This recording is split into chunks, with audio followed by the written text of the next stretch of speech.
Hello guys, this is Spicy, and this is a review on the Bandai Tamashii Nations, SOFVI Damashii, or Soft Vinyl Spirits, Pacific Rim Uprising, Kaiju Raijin. So yeah, let's go ahead and take a look at the humongous box that this guy comes in. So let me move Raijin back a little bit. So we have the print right here, Raijin 2018, made in China. Rated for ages 15 and up, part of the Tamashii Nation line of products by Bandai.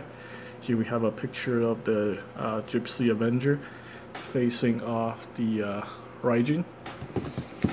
More pictures of Raijin. And yeah, here we have the first wave of the figures from the Robot Damashii line for Pacific Rim Uprising. And some pictures of showcasing Raijin. So, posed with Robot Damashii, Robot Spirit figures, and requesting from the film. Here we have the UPC, no pricing on the serial number. Distributed in North America, this time by Bluefin, not by Bandai North America Incorporated. And yeah, more pictures. More pictures. Now, I'm actually very surprised with this one.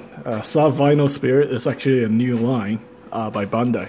So instead of making like a $90 SH Monster art figure, they decided to create this new line, which is basically just a monster that is made from soft vinyl.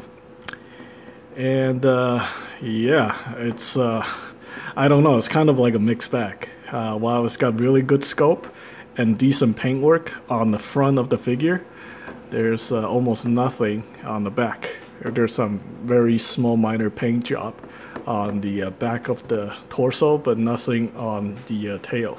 And this figure only have 2 points of articulation. So yeah, so basically for this review, I'm just gonna talk about the details and the sculpt work, and painted the paint job on this figure. And obviously, we have it facing off with the Gypsy Avenger. It's a pretty big figure.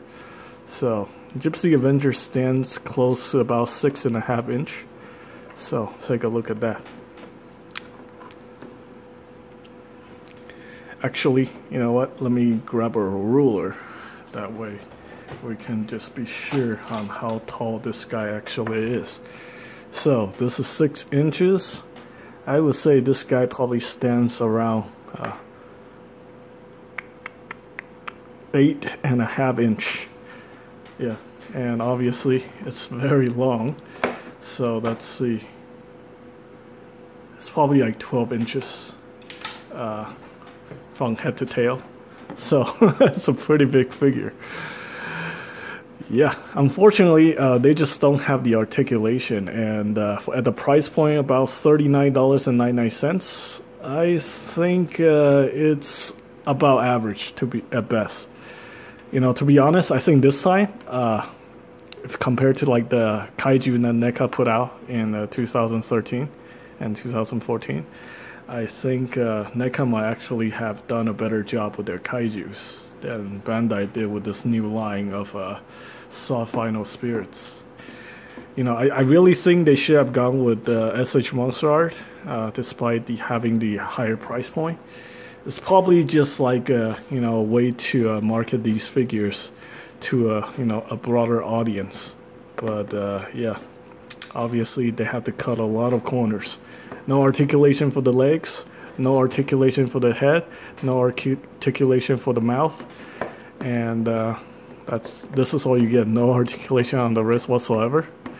And so anyway, let's just talk about the detail on this one. The paint job on the feet are actually really nice. Well, actually, the leg has some minor articulation, but you can't really move at all. You can just hinge it back and forth. That's it. So that really doesn't count as articulation. We have these very nice metallic blue lines on the legs, which is very nicely done. I mean, for the most part, the paintwork is very, very good. So yeah, once again, we got some shading in the thighs. We got some detailing in the inside of the torso. That's done very nicely. We also got these lines right here for the, I guess these are the bioluminescent lines. It's very nicely done. We also have ones on the shoulder and the bicep. Yeah, for the most part, the paint work is fantastic. Really like the shading on the biceps, and you know, detailing on the forearms and the claws. Yeah, the claws look really good. And let's take a look at inside the mouth. So that's actually really nicely done. The tongue, I really like that. Also like the way they painted the eyes is very spot on. The paint work is very, very clean. Well, for the teeth, I think this is okay. Yeah, it's about average for the teeth, but you know, to go in there and painstakingly paint every single teeth to the best of their ability, it's yeah, it takes a lot of labor. Yeah, if you have skill in painting, yeah, you can probably do this as a side project. Just go in there and paint up all the teeth to make it nicer, and maybe do some do a black wash on the interior, make all the detail pop out on this. Yeah, this is a red plastic, I think. Actually, no, this is actually paint. Yeah, this is like a red paint over the plastic, so that's pretty good. Yeah, I like the all the extra detail, the dry brushing on the headpiece right here. So overall, would I recommend this figure?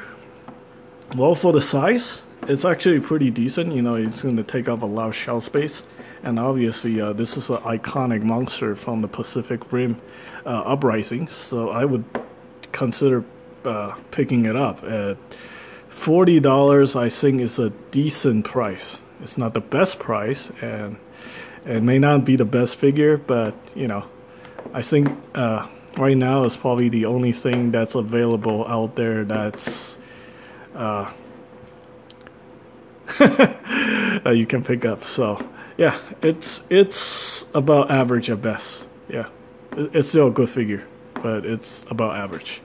So yeah, pick it up if you like it, if you like the movie, or you know, pick it up if you like the design of this creature.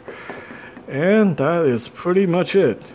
Hope you guys find this information helpful, and as always, thanks for watching.